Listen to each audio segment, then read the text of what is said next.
Kasi para sa akin very sad siyang pagmasdan kasi yung pag-eruption ng dagat sa dalawang isya, talagang malungkot kasi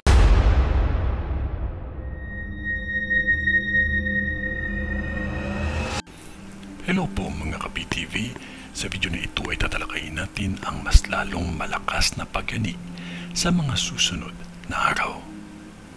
Pero kung ikaw ay hindi pa nakasubscribe sa aking channel, baka naman.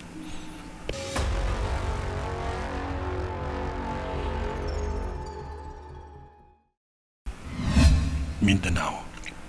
Nabasa nyo na noong nakaraang araw ang post ko. Pakinggan nyo kung ano ang advice na nakakataas sa lugar ninyo. Ang lindol ay nagbabago-bago ang lakas.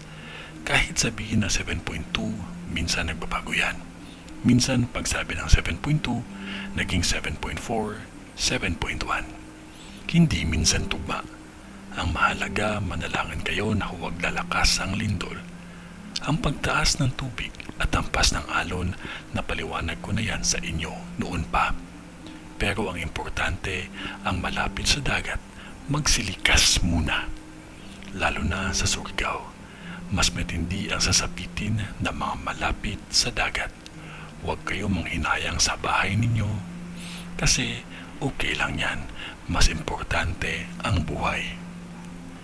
Mga tao na nakakulong dyan sa Mindanao at Kabisayaan, hindi ko dalangin na mapasama kayo.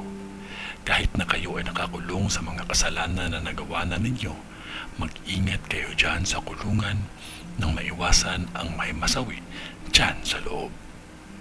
Mga taga Davao, huwag na matigas ang ulo. Kailangan nyo mag-ingat at dobleng dasal lang ang kailangan ninyo. Dasal at nang magdasal kayo. God protect you all. Kung ano man yun na wala pa rin makakatalo sa taimtim na panalangin natin sa Diyos amang makapangyarihan sa lahat. Sa ngalan ng Diyos Ama, ng Diyos Anak, at ng Diyos Espiritu Santo. Amen.